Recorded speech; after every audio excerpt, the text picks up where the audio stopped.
Dear brothers and sisters in the Lord, ప్రభునందు ప్రియమైన సహోదరి సోదరులారా, today's verse for our meditation is taken from the book of Job, chapter 22, verse 26. ఈ రోజు మన ధ్యానం కొరకు యోబు గ్రంథం 22వ అధ్యాయము 26వ వచనం నుండి తీసుకొనబడింది. In Telugu calendar, a different verse is printed, but we are following the English calendar. మరి తెలుగు క్యాలెండర్ లో వేరే వచనము ముద్రించబడింది. అయితే ఇంగ్లీష్ క్యాలెండర్ లో ముద్రించబడిన ఆ మాటను ధ్యానం So చేస్తున్నాం. we are taking from Job 22, verse 26. యోబు గ్రంథం 22వ అధ్యాయం 26వ వచనం నుండి మనం ధ్యానం చేస్తాం. Then shalt thou have thy delight in the Almighty. అప్పుడు సర్వశక్తుని యందు నీవు ఆనందించదవు.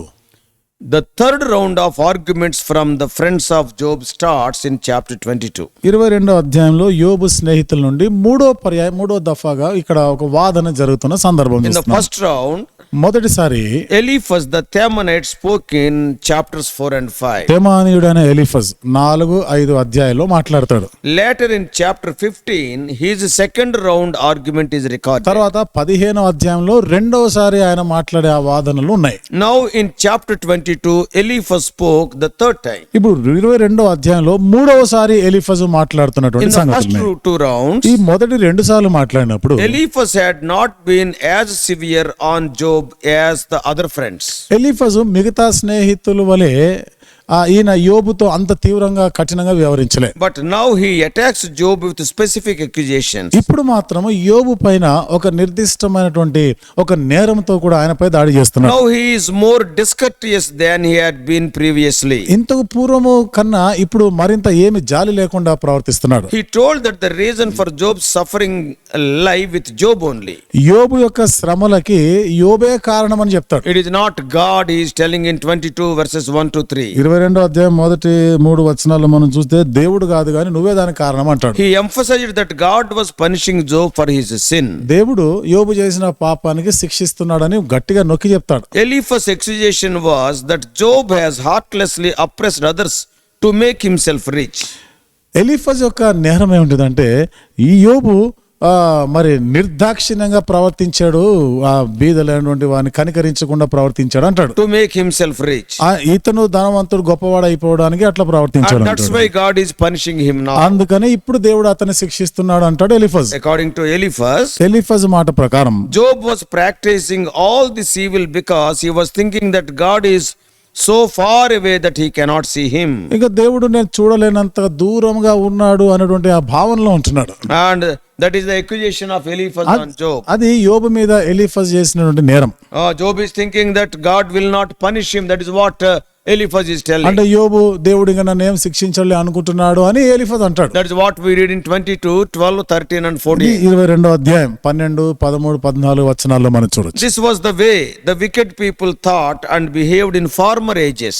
ఈ విధంగానే దుష్టులు అంతకు పూర్వమున్న కాలంలో ప్రవర్తించారు. They ignored God in spite of the benefits they received from his generous hands. వారు దేవుని యొక్క దాతృత్వమైనటువంటి హస్తం నుండి వారు మేలులు పొంది కూడా ఆయన లెక్క చేయలే, పట్టించుకోలే. And in view of the certain punishment of the wicked, Eliphaz was urging Job to submit to humbly to God and repent. మరి ఆ దుష్టుల మీదకి వచ్చిన శిక్షను బట్టి ఇప్పుడు యోబుతో అంటాడు, నీవు తగ్గించుకో, నువ్వు దీనిపై ఉండు అంటాడు. That's what we read in verses 21, 22 and 23. ఇది 21, 22, 23 వచనాల్లో రాయబడింది. He was urging Job to find satisfaction in God, not in his wealth. కాబట్టి ఇప్పుడు దేవునిని బట్టి తృప్తి చెంది ఉండాలి, అంతేగాని నీ ఆస్తిపాస్తులను బట్టి కాదు అంటాడు. Then God will answer his prayers and give him all that he desires. అప్పుడు దేవుడు నీ ప్రార్థన ఆలకించి నీకు అవసరమైనవి నీ అక్కర్లన్నీ తీరుస్తాడు అంటున్నాడు. So in this context of repentance only, Eliphaz uttered the verse for our meditation today. కాబట్టి ఈ పశ్చాత్తాప ఈ సందర్భంలోనే నేటి దిన మన ధ్యానం కొనే భాగం ఎలీఫజ్ చెప్తున్న మాటలు. Indirectly, Eliphaz was telling that Job was not innocent. పరోక్షంగా ఎలీఫజ్ చెప్పే మాట ఏమిటిదంటే యోబు ఏం అమాయకుడేమి కాదు అంటాడు. Generally, people will hang their faces down when they are conscious of guilt. సాధారణంగా వారు దోషారోపణ చేయబడినప్పుడు వారు ముఖం కిందకి వేస్తారు. We bow our heads in adversities. మనము ఇలాంటి ఆ విరోధ పరిస్థితులను ప్రతికూల పరిస్థితులు ఎదుర్కొన్నప్పుడు తలదించుకుంటాం. When we are conscious of our uprightness, when we are blessed with prosperity, and when we have the evidence that we are the children of God, then we will look upward to heaven. మనం యథార్థంగా ఉన్నప్పుడు, మనం వర్ధిల్లుతున్నప్పుడు, దేవుని పిల్లలంగా జీవిస్తున్నప్పుడు, అప్పుడు మనం తలెత్తుకొని మనం జీవిస్తాం. Our faces will be lifted up. అప్పుడు మన ముఖములు పైకెత్తబడతాయి. This is the natural condition of human beings. ఇది మానవాళికి ఉండే ఒక సహజమైన పరిస్థితి. So when Eliphaz is saying in this verse, ఈ వచనంలో ఎలీఫజ్ ఇట్లా చెప్తుండగా, lift up thy face unto God, indirectly he is saying to Job to be upright. దేవుని తట్టు నీ ముఖం ఎత్తుకోవడం అంటే పరోక్షంగా ఎలీఫజ్ అంటాడు కదా, దేవుని ఎడలను యథార్థంగా ఉండు అంటాడు. Man of God Warren Wiersbe says in his commentary దైవజనుడు వారన్ వియర్స్బి గారు తన యొక్క వ్యాఖ్యానంలో చెప్పిన మాట, that Eliphaz made three major accusations in this chapter. ఈ అధ్యాయంలో ఎలీఫజ్ 3 ప్రధానమైనటువంటి నేరారోపణలు యోబు మీద చేశాడు. Firstly,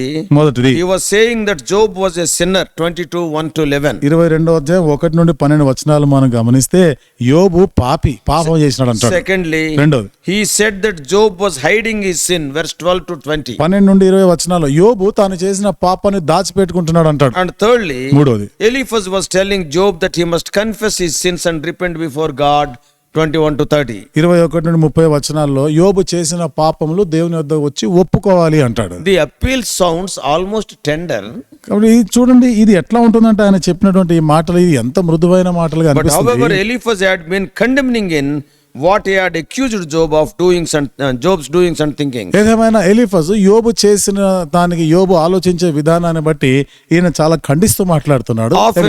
Often we also not fully aware of the truth pass on condemning statements on others when they are suffering. అనేక పర్యాలు సత్యం తెలవక ఇతరులు ఏదైనా శ్రమల గుండా వెళ్తే వాళ్ళని గద్దించే మాటలు, ఖండించే మాటలు మాట్లాడతారు. Let us not do so.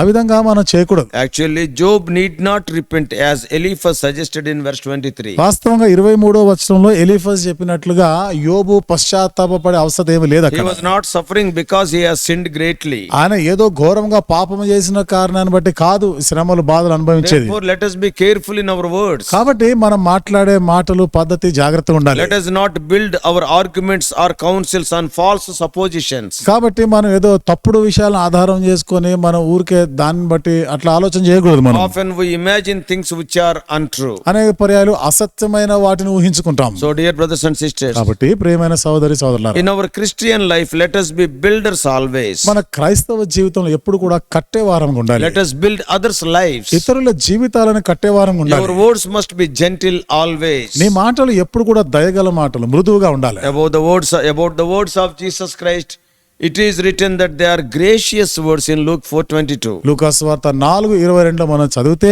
అక్కడ రాయబడింది యేసు ప్రభువు వారి మాటల గురించి, ఆయన దయగల మాటలు మాట్లాడారు. If we use hard words not knowing the truth, ఒకవేళ సత్యము ఎరగక కఠినమైన మాటలు మాట్లాడితే, then instead of building a person, we will be driving him away from God. ఒక వ్యక్తిని కట్టేదానికి బదులుగా అతన్ని దేవుని నుండి దూరం చేసే వాళ్ళం అవుతాం. Moreover, let us not be judges.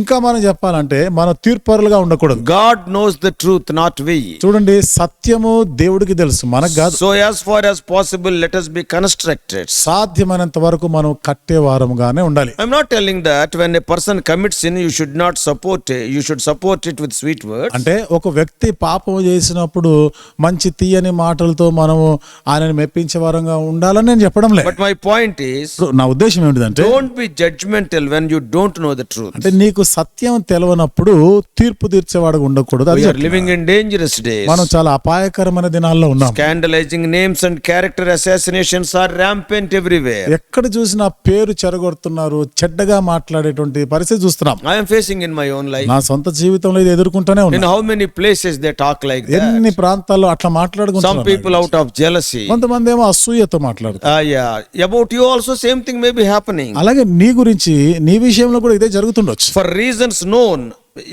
such jealousy and pride, envy, etc., people are scandalizing the names of other saints. ఏ కారణం లేకుండా ప్రజలు చూసారండి, నిన్ను నిష్కారణంగా వాళ్ళు నీ గురించి చెడ్డగా మాట్లాడుతుంటారు, నీ పేరు చెడగొట్టే మాటలు Don't చేస్తుంటారు. believe such people. ఇట్లాంటి ప్రజల్ని నువ్వు నమ్మొద్దు. And don't involve yourself in such foolish deeds. అలాంటి ఆ బుద్ధిహీనమైనటువంటి ఆ క్రియలు జరుగుతున్న నువ్వు వారితో కలుసుకోవద్దు. If you hear anything bad about anybody, pray for him. and bury it there. Don't spread it. ఎవరి గురించైనా ఏదైనా చెడ్డ మాట నీకు వినబడిందంటే నువ్వు దాని గురించి ప్రార్థన చేయి, అక్కడే దాన్ని పాతి పెట్టాలి, కప్పి పెట్టేసేయాలి. ఇంక దాని గురించి మాట్లాడొద్దు ఇంకా. Let us build the lives of the depressed people. కాబట్టి మనము ఎంతో కృంగిపోయి ఉన్న వారి జీవితాలు కట్టేవారం ఉండాలి. May God help every one of us in this task. మరి ఈ పనిలో ప్రతి ఒక్కరికి కూడా దేవుడు సహాయం చేయనుగా. May God bless you. దేవుడు మిమ్మల్ని దీవించునుగాక. Let us pray. ప్రార్థన చేసుకుందాం. Loving Heavenly Father, ప్రేమగల మా పరలోకపు తండ్రి, according to your testimony, Job was an upright man. మీరు ఇచ్చిన సాక్ష్యాన్ని బట్టి చూస్తే యోబు యథార్థవంతుడే. But these people, out of their apprehensions, out of their imaginations, they started, oh Lord, even paining him more and more. అయితే వీరు ఏవో ఊహించుకొని ప్రభా లేనిపోని విషయాలు ఊహించుకుంటూ ఎంతో నొప్పి బాధ కలిగించే మాటలు యోబుతో మాట్లాడినారు. Oh Lord, help us not to be like that. దేవా మేమైతే ఆ విధంగా ఉండకుండా సహాయం చేయి. Today talking about evil against the other people, oh Lord, it became a fashion. ఈ దినాల్లో ప్రభా ఎక్కడ చూసినా ఇతరుల గురించి చెడ్డగా మాట్లాడేది చాలా ఎక్కువగా చూస్తున్నాం. If somebody gives a good message than me, I used to scandalize the other fellow. ఎవరైనా నాకన్నా ఎక్కువ ప్రభా నాకన్నా మంచిగా వర్తమానం ఇస్తుంటే వాళ్ళ పేరు చెరగొట్టేవాడని అవుతున్నా. If somebody is singing better than me, oh Lord, we used to scandalize them. నాకన్నా బాగా పాడుతున్నాడంటే వాళ్ళ పేరు చెడగొట్టి వాడు చెడ్డగా Out మాట్లాడుతున్నారు. of jealousy. ఇదంతా అసూయను బట్టి. Help us not to be like that. ప్రభా ఆ రీతిగా మేము ఉండకుండా సహాయం చేయి. Help us to be the builders of life. ప్రభా మేము ఒక జీవితాన్ని కట్టేవారుగా If చేయి. we hear anything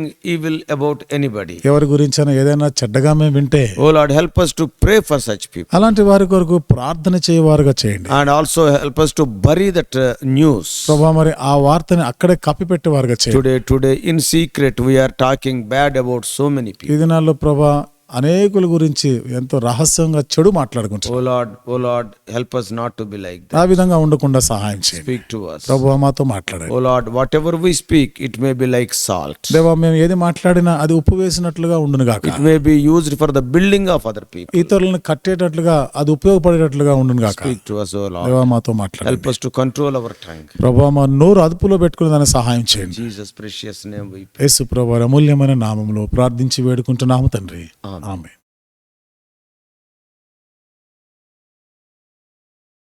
God bless you all.